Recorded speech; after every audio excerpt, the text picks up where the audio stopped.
Welcome to the Stockout. This is your show at FreightWaves for all things related to the consumer packaged goods, CPG industry, and their supply chains. I'm your host, Mike Bowdendistel. I'm the head of Intermodal Solutions here at FreightWaves, and this is the show at FreightWaves where we set aside 26 minutes to talk about just sort of anything that I feel is important with consumer packaged goods. You know, sometimes it's earnings, sometimes it's just industry news. So oftentimes it's freight data trends that we're seeing. And, this week, I'm going to talk a little bit about the Food and Drug Administration new rules for food traceability, which sounds like that could be a pretty big deal. It seems like it was the final ruling came out last week. So I'll talk about that.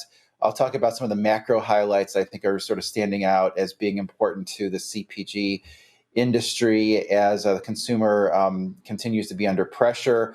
I'll give a freight update from the data that's in FreightWaves Sonar, which I think those trends are pretty revealing. Then I'll give a quick update on the possible rail strike. Seems like that's the issue that just doesn't seem to want to go away, and it's going to be another couple weeks of sort of heavy news in there, I think. So talk about those things today. But first, a word from our sponsor, which is RJW Logistics Group.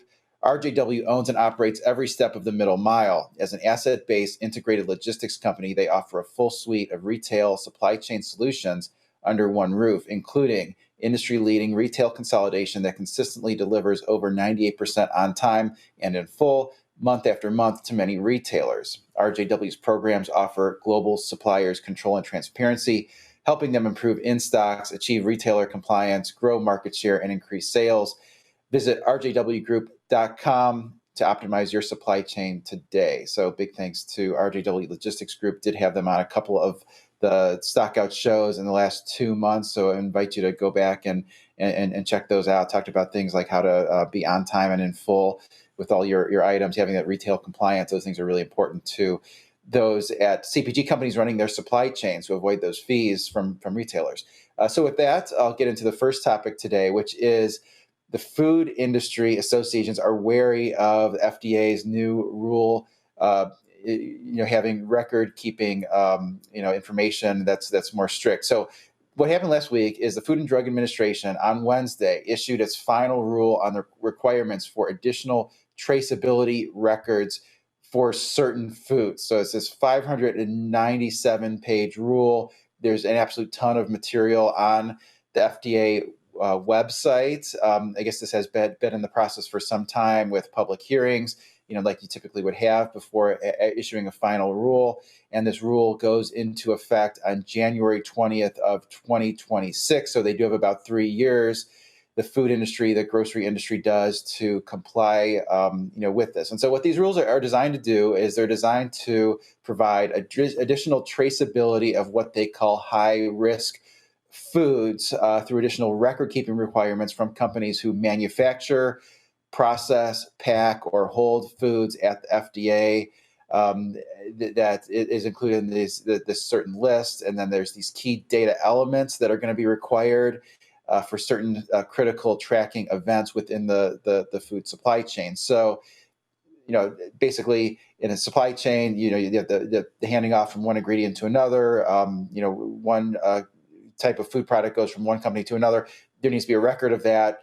The idea is if something goes wrong, that they can trace back what the origin of those issues are. And it seems like this has been a bigger issue in packaged food lately with things like the baby formula issues and the rumors of cereals not being compliant and the salmonella poisoning at the Jif peanut butter, and there were other peanut butters that were recalled. And so maybe not surprisingly, nut butters, including peanut butter and other nut butters, were included in this list of foods that are high-risk foods. Other ones are cheese products. That makes sense. Shellfish, ready-to-eat deli salads. I think that makes sense. There's been issues with things like bagged salads, and then a lot of the fresh fruits and vegetables. So this type of thing that could impact a lot of CPG companies that do packaged food that are on that list, and it impacts not only companies making those ingredients, but also ones that use those ingredients in the final product. And not surprisingly, both the Food Industry Association and the National Grocers Association came out against this requirement.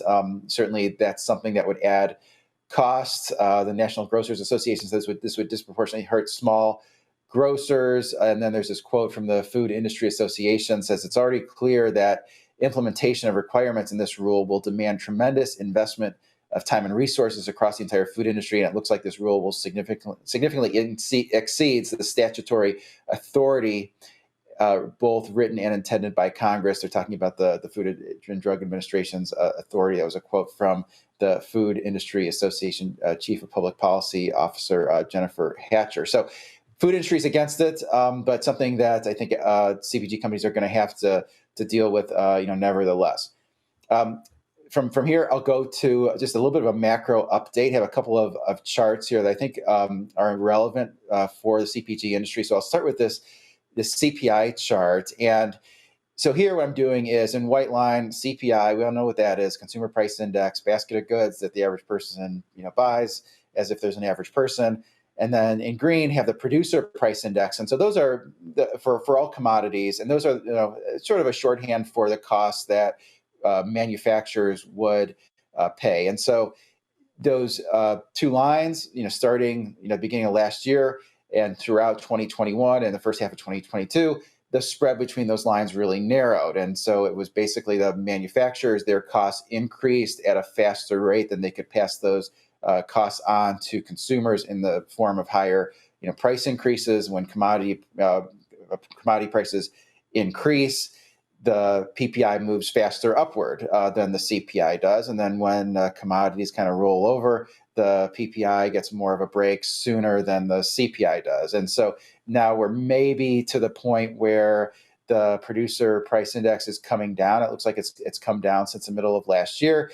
And I think that's good news for the CPG industry, because the CPG industry, similar to that, what that chart would suggest, they've come under tremendous margin pressure throughout last year and the first half of this year. Some of those margins are starting to improve. Last week on the show, talked about Smucker. The J.M. Smucker company reported in October their gross margin was 31.8%. That was actually a 230 basis point improvement from the prior quarter.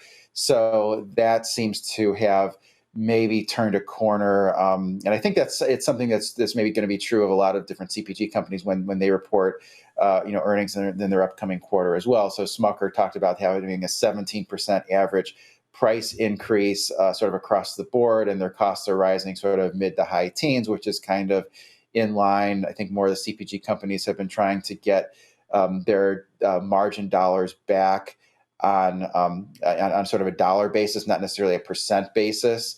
And so that's really the way that they're trying to steer analysts to evaluate their gross margins, and say, don't look so much at the percentages. The idea is, we need to get it back on a dollar basis, which I think makes sense. And then, from there, if CPG companies are able to recover their costs with higher price increases, then sort of the question becomes, well, are their elasticities going to rise? Because you think about some of these CPG companies increasing prices 15%, 17%. In a lot of cases, it's been, sharp double-digit price increases 2 years in a row now. And, how are consumers going to respond to that? Most of the CPG companies have said elasticities are low, below historical trends, less than they would have expected. Some of the CPG companies, though, have said they're low but rising. They've gotten a little bit worse. And I have a chart there that maybe explains why this non-revolving and revolving credit chart, where I have the revolving credit in blue, so basically credit cards, and then in white, the straight line is, non-revolving credit. So that's, mortgages, auto loans, student debt. That's not as volatile, but that non-revolving credit, is the bigger ticket there. But that's up, 5.7% year over year, mostly due to home prices rising.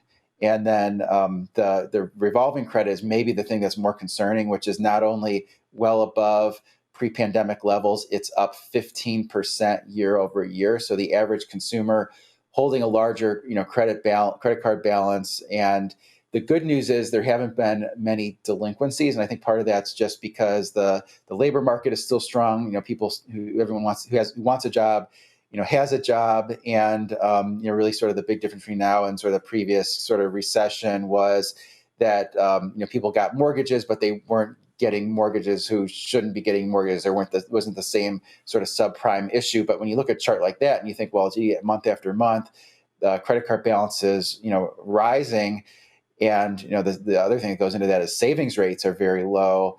You kind of feel that the consumer is just more and more stretched each month than they were in the previous month, and would think that they'd be cutting back on things that, certainly are things that are discretionary, but even you heard from Target, a week or two ago that consumers are starting to cut back on even more of the staple products that you think would be less discretionary. So retailers clearly seeing that. Haven't really seen any data on Black Friday yet, other than stores were packed with a lot of bodies, but I don't know if there was, as much spending on discretionary items. I guess people were disappointed with the lack of deep sales given the high, inventory levels for general merchandise. So consumers still under pressure, and I'll talk a little bit about the freight data. But first, just want to give another shout out to today's sponsor, which is RJW Logistics Group. Here's a different graphic than we were showing before. Are you assessing the advantages of prepaid versus collect freight management for delivery into retail? RJW's retail consolidation program consistently delivers over 98% on time and in full to ensure stronger shelf presence, increased in-stocks, retailer compliance, overall retail supply chain improvement. Visit rjwgroup.com to speak with a retail logistics expert about the advantages of RJW's program and to make the best decisions for your business. So, recommend checking out RJW's group, or listening to the interviews that I did with their CEO, Kevin Williamson, to get more detail there, and sort of that having that on stock presence has really been a big driver of market share that we've seen across the CPG industry. We've seen things like in the cereal industry, the companies that have been able to keep those boxes on shelves have been the ones that have gained market share. Was really interesting during the recession, or during the pandemic, that the national brands gained share from a lot of the generic brands simply because those national brands were on shelves. Their supply chains proved to be more resilient, and some of the pickup in private label recently has been maybe a little bit of a reversal of that trends as things have improved in the supply chain world a little bit. Still more challenges than these CPG companies are accustomed to. The next topic here, I'll talk a little bit about freight rates. And I think that, really the headline here is that contract rates are falling, but still remain well above the spot rates, which tells you that contract rates have further to fall. So I'm going to put up a chart on the van contract rates. And this is a, year over year chart. If we can get this van contract chart on there it is. So the white line is 2022, and you've seen that it was at a very high level for the first half of this year, and it's still at a relatively high level, but has come in, somewhat. So it went from about, let's call it a high of $3 a mile. This does not include fuel. It was back in June, hit about $3 a mile. Now it's down to $2.62, and really sort of in a contrast to the last couple of years, where the last couple of years, those van contract rates, even excluding fuel, rose throughout 2020, taking a big step up in the middle part of 2020, and then throughout 2021. And now we're down a little bit year over year. So you do have to think when you get to next year that they're going to be negative year over year. That doesn't necessarily translate into savings for the CPG companies, because the rates in that chart do not include fuel. And the fuel prices are well above where they were last year. I've got in my data up 44% year over year for diesel truck stop, fuel. That would be more the retail side, but that's $5.84 a gallon versus $3.66 last time. This time last year. So all in, still not seeing a lot of savings. That may come because of what I'm going to show on this next chart, was the van contract initial reporting compared to the spot rates. And so here we have those van contract rates. That's the same way, just presented differently in the white line, come down a little bit from the beginning part of the year. In the orange line is the spot rates for van, and you've seen that those are adjusted to exclude fuel. So there's a calculation that goes into that. But so the idea is you put two sort of like for like series in the same chart, contract rates excluding fuel in white, spot rates adjusted for fuel, so excluding fuel, also in orange. You see that really big spread. And so that spread of, let's call it 70 cents a mile, not sustainable, and likely that the contract rates are going to follow that lower. If there is a positive sentiment out there on the industry, which are hard to find these days, it's that there have been a few voices that have talked about maybe spot rates don't have much further to go. So there was a big upgrade by UBS, and their analyst there, Tom Wadowitz, upgraded a bunch of names in the truckload sector, said the spot rates at a low level, unlikely to go lower, and it's a positive sign for the industry. Also saw that ACT Research, company in Columbus, Indiana. I know the guys at ACT Research, they said something similar, that said that maybe the spot rates aren't going to go much lower, and their reason was that the carriers cannot operate below their marginal costs, and it would make more sense if the spot rates got it much lower to just park the trucks. And so they kind of think things are bottoming, but that said, I don't know that I've seen any data to suggest that there's going to be a big rebound. Would think that the rest of this year, early next year, going to be very slow from a freight perspective. So with that, I'll go to the next chart here, which is the National Truckload Index, and it also has a forecast. And so this is National Truckload Index. It's spot rates, and in orange we provide a forecast of those spot rates. So a little bit of a contrast to what I was just describing, how some industry observers think that spot rates are not going to go much lower. Our algorithm says, well, maybe it has a little bit further to go before there is a rebound. Now we're down at 258, and forecast is down at 231. So be watching this closely to see, is that likely to happen? I mean, it does tend to slow down right at the end of the year, and January tends to be a slow month. Really January and February. March tends to get better from a seasonal perspective. So it'll be interesting to see, if some of those prognostications are right and spot rates are, bottoming out, or if they have another, step down. So a little bit of a sort of industry debate, among observers in the industry. This final topic today, I'll talk a little bit about the rail strike, have an update on the rail strike. This is kind of the topic that just will not go away. It's kind of like a bad sore throat. It just seems to keep, with us. But a great article out in the last couple of days by Joanna Marsh, my colleague who is on the editorial side that covers the railroad industry. She has an article that says 5 things you should know about a potential rail strike. Asking Congress to intervene is not as easy as it sounds. That's maybe something that I was guilty of, talking about, as saying, well, if there's a rail strike, Congress will certainly order the workers back to work post haste, sort of referencing, going back in the early 90s. I think it was a 2-day strike when last time this happened. And I'm, thinking now, with so much focus on inflation, supply chain issues being really at the top of the public's mind, that it won't last that long. But, point is well taken that it's still hard to coordinate something in Congress, in the United States, and get that passed, because there's just, people that will filibuster or, have a different perspective for political reasons, and it's hard to get anything done in Congress. So we hope that doesn't happen. As a quick overview, out of the 12 rail unions that have issued ratification votes, published ratification votes, 8 have voted to ratify, 4 have voted against ratification.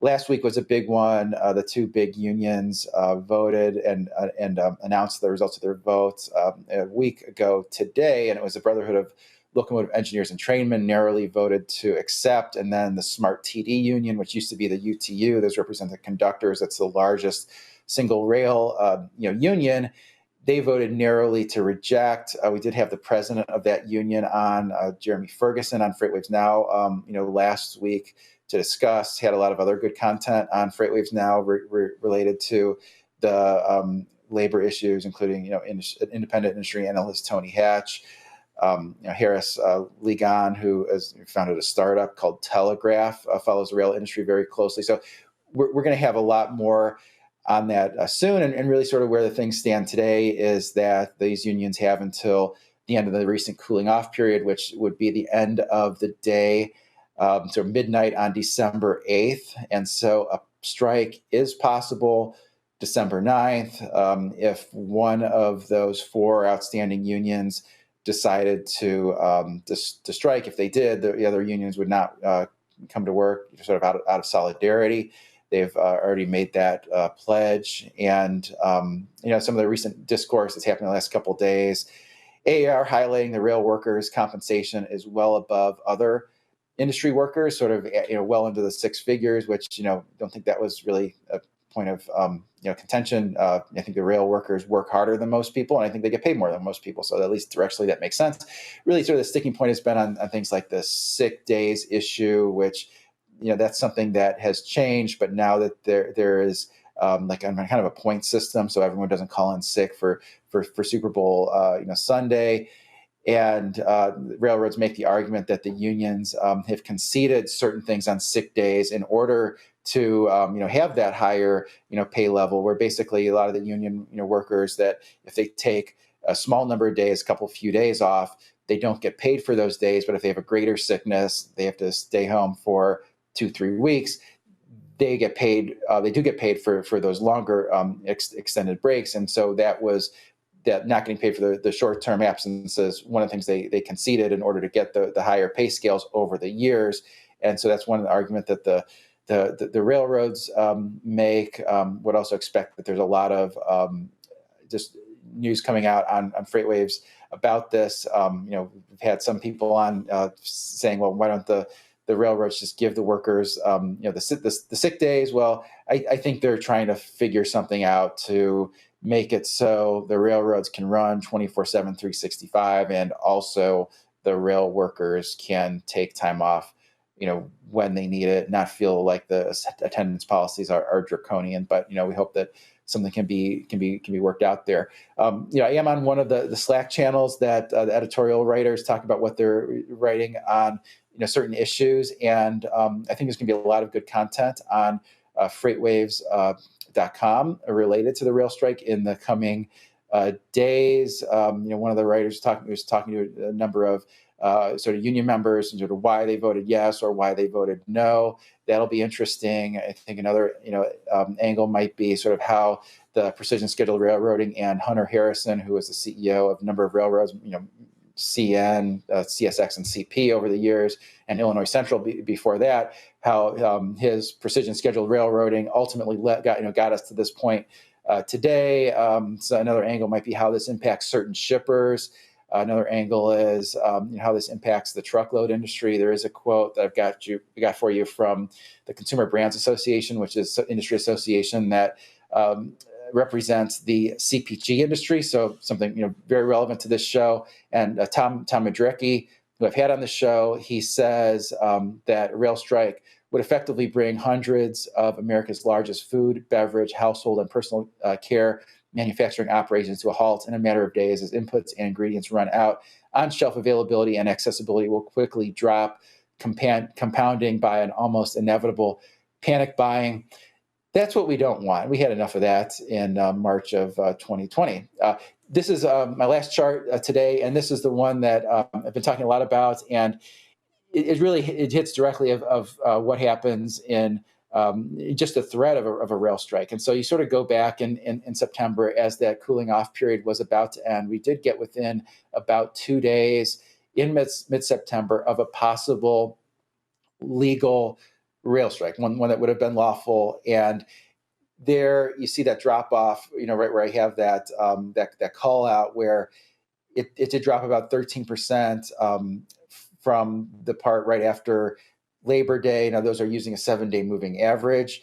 So it was really worse than that. And then Atlanta, it was a drop more like 20%. And what's interesting about Atlanta is that it never recovered. So you sort of combine that fear of maybe not wanting to in-gate containers as Norfolk Southern was closing intermodal terminals to in-gating, combined with the weak truckload market and so many of those lanes in and out of Atlanta competitive with the highway. Think of it like an Atlanta to Chicago, that it did seem like a lot of the shippers decided to use the highway instead of intermodal and maybe haven't come back. So that's something that to watch. Now, not all of the rail shippers, really most of the rail shippers don't have that option. The other, the carload segment is not as competitive, with the highway. So there, a lot of those are just really captive to the railroad. But on intermodal, you can see some fungibility there with the weak truckload market. So we're going to be watching that very closely on FreightWaves. I think it'll be the main sort of topic of the hour